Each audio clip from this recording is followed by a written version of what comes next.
मैं शशि प्रकाश, सहायक प्रोफेसर ज्योतिष, जूथालाल संस्कृत महाविद्यालय मंझौलिया, पश्चिमी चंपारण, बिहार। जैसा कि हमने आपके पूर्व व्याख्यान में ही आपको अंतर्दशा तथा महादशा के बारे में बताया था, आज हम आपको बताने वाले हैं प्रत्यंतरदशा तथा फलादेश के कुछ पहलुओं के बारे में। परंतु इसे बताने से पूर्व पुनः आपको महादशा तथा अंतर्दशा का संक्षिप्त चर्चा कर लेते हैं। तो आज हम बात करने वाले हैं प्रत्यंतरदशा के बारे में। तो प्रत्यंतरदशा के बारे में जानने से पहले हमें पिछले भाग में जो हमने आपको बताया था महादशा और अंतर्दशा के बारे में जानना जरूरी है। तो हम सबसे पहले इसमें महादशा के बारे में जान लेते हैं।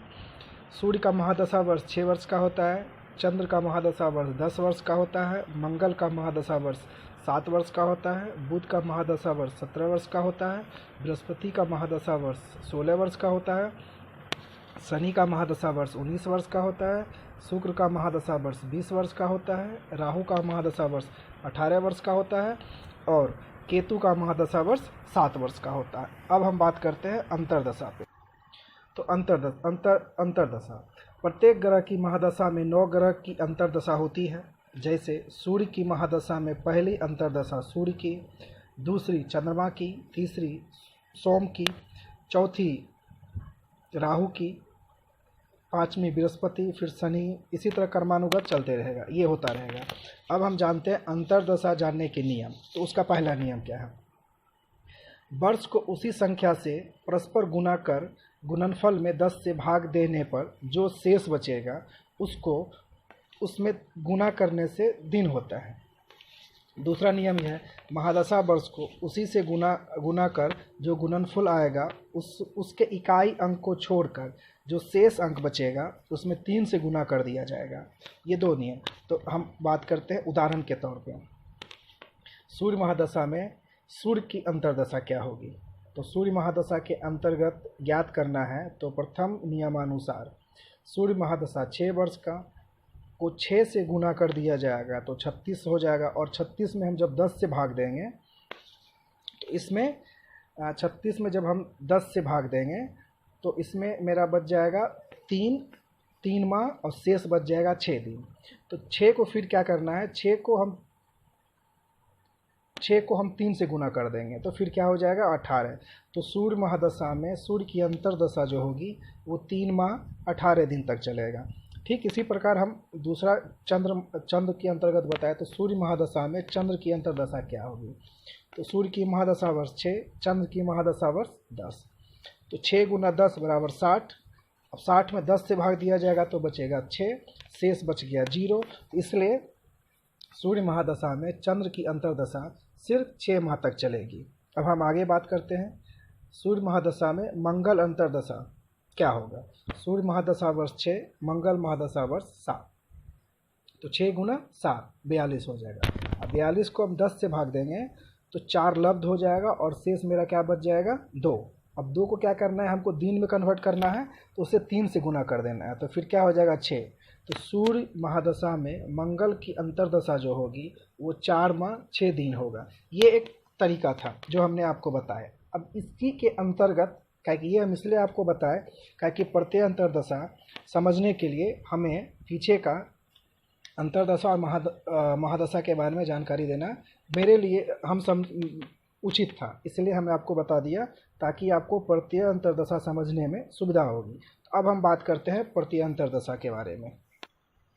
प्रत्यय अंतर्दशा के समान ही प्रत्यय अंतर्दशा प्रत्येक का ग्रह प्रत्यय अंतर्दशा भी होता है। मतलब जैसा कि हमने आपको बताया कि अंतर्दशा के जो अंतर्दशा भी हमने बताया ठीक उसी के समान इसके भी प्रत्येक ग्रह का प्रत्यय अंतर्दशा होता है। जैसे सूर्य महादशा में सूर्य का अंतर्दशा 3 माह 18 दिन है तो प्रत्यंतरदशा में अंतर्दशा को पहले दिन में बदलना होगा तो हम क्या करेंगे? उसके लिए हमको क्या करना होगा, इसको हमको 30 से 3 माह जो है उसको हमको दिन में कन्वर्ट करना है।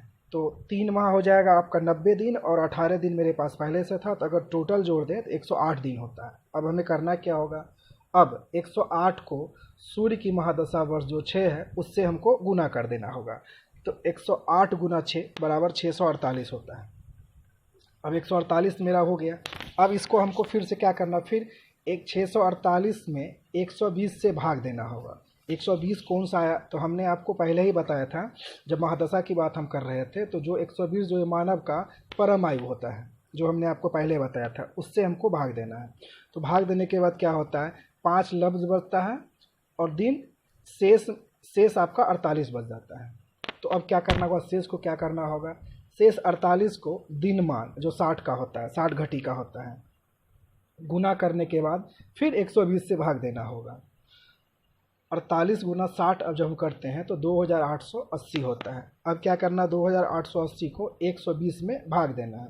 तो इसमें मेरा क्या होता है, 24 लब्ध निकलता है, मतलब घटी निकलता है, दंड हुआ। इसी प्रकार सूर्य के अंतर्दशा में, सूर्य की प्रत्यय अंतर्दशा, पहले मेरा 5 लब्ध निकला था तो 5 दिन 24 दंड हुआ। ये मेरा क्या निकल गया, अंतर्दशा में, सूर्य की अंतर्दशा में प्रत्यय अंतर्दशा कितना हो गया मेरा, 5 दिन 24 दंड। ठीक इसी प्रकार हम एक आगे भी, इसी प्रकार सूर्य अंतर्दशा में चंद्र का प्रत्यय दशा क्या होगा, तो चंद्र का अंतर्दशा 6 मास, अब 6 मास है। अब इसको हम क्या करना है, दिन में बदलना है। तो 6 को 30 से गुना करना है, तो इसका क्या हो जाएगा, 180 हो जाता है। अब फिर क्या करना है, 180 को हमको सूर्य महादशा वर्ष जो 6 वर्ष होता है, अब उस 6 वर्ष में उसको गुना कर देना है। तो 180 गुना 6 बराबर 1080 होता है। अब फिर उसी जैसे हमने आपको पहले बताया था, 180 को मतलब 1080 को 120 से जो परम आयु था जीवन का, उससे भाग देना है। तो भाग देने के बाद क्या होता है कि हमारे पास सिर्फ 9 लब्धि बचता है, मतलब 9 दिन बचता है। इसीलिए सूर्य अंतर्दशा में चंद्र प्रत्यय अंतर्दशा सिर्फ 9 दिन का हुआ। हमने आपको पहले ही बता दिया कि इसमें शेष कुछ नहीं बचा, इसलिए ये सिर्फ 9 दिन हुआ। इसी प्रकार हम सभी ग्रहों का प्रत्यय अंतर्दशा ज्ञात कर सकते हैं। ये हो गया मेरा प्रत्यय अंतर्दशा।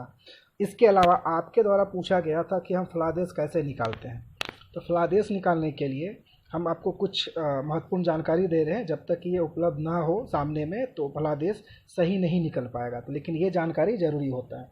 तो फलादेश जन्म लग्न कुंडली, जन्म राशि कुंडली, चक्र के स्थान साथ साथ, मतलब आपको फलादेश निकालने के लिए, फलादेश जानने के लिए जन्म लग्न कुंडली, जन्म राशि कुंडली, चक्र जो चक्र होता है के साथ साथ षष्ठ वर्ग होता है, षष्ठ वर्ग चक्र कुंडली, अर्थात जो हमको बताते हैं कौन सा होता है, होरा चक्र कुंडली, द्रोष कोण कुंडली, सप्तांश कुंडली, नवांश कुंडली, द्वादशांश कुंडली, ये निर्माण कर व्यवस्थित ग्रह स्थिति के आधार पर फलादेश करने से सभी का फल जो जातक या जातिका, लड़का हो या लड़की, पर जो घटित होता है वो बतलाया जाता है। इसमें राशि स्थिर ग्रह जैसे पुरुष राशि, स्त्री राशि, मित्र राशि, शत्रु राशि, उच्च राशि, नीच राशि इत्यादि के आधार पर ही हम विचार कर सकते हैं फलादेश क्या होगा।